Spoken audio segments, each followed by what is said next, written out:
nama saya Raihan Muhammad El Rahman. Di sini saya akan membahas tentang pengakuan dari hukum internasional. Kondisi politik dunia tidak pernah tetap. Kondisi politik dunia akan terus bergerak. Pada umumnya, sebuah entitas politik baru agar diterima oleh masyarakat internasional membutuhkan pengakuan dari pihak lain. Melihat dari bentuknya, pengakuan dibagi menjadi 5, yaitu yang pertama pengakuan terhadap negara baru, yang kedua pengakuan terhadap pemerintahan baru, ketiga pengakuan terhadap belligerency, keempat pengakuan terhadap representative organization, kelima pengakuan terhadap perolehan tambahan teritorial. Jika dilihat dari metodenya, pengakuan dibedakan menjadi 2, yaitu pengakuan secara tegas atau pengakuan secara tegas berupa public statement. Yang kedua, pengakuan secara diam-diam dilihat dari tindakannya.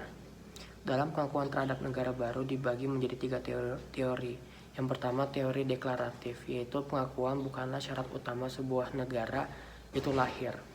Itu hanya formalitasnya saja. Teori konstitutif itu kebalikan dari teori deklaratif, yaitu pengakuan merupakan syarat untuk melahirkan sebuah negara. Tidak menutup kemungkinan adapun negara yang dengan hanya memiliki pengakuan yang terbatas. Ketiga, yaitu teori kolektif. Teori kolektif merupakan pertentangan yang lahir dari teori deklaratif dan konstitutif, merupakan kelanjutan dari teori konstitutif tersebut.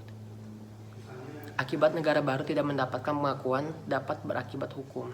Yang pertama, negara tidak dapat membuka kantor diplomasi di negara yang tidak mengakuinya, sehingga sulit melakukan hubungan diplomatif.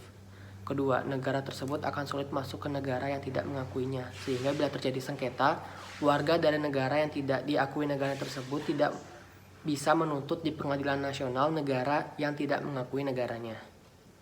Terus ada pengakuan terhadap negara baru. Yang pertama, teori legitimasi. Yang kedua, teori de factoism.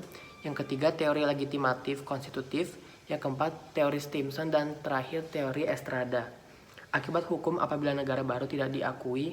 Yang pertama, pemerintah yang baru tidak dapat menuntut negara yang tidak mengakuinya. Yang kedua, pemerintah yang baru tidak dapat menarik aset-aset dari negara yang tidak mengakui negaranya.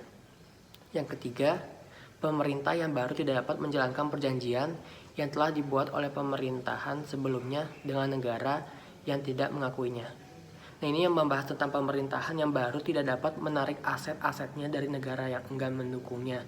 Seperti Taiwan atau Republik Tiongkok itu tidak dapat menarik aset dari negara yang tidak mengakuinya, karena Indonesia tidak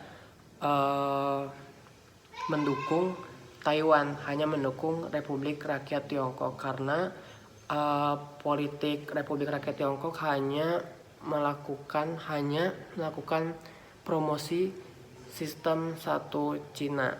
Jadi hanya mengakui Republik Rakyat Tiongkok, tidak mengakui Republik Tiongkok atau Taiwan. Terima kasih, sekian. Wassalamualaikum warahmatullahi wabarakatuh.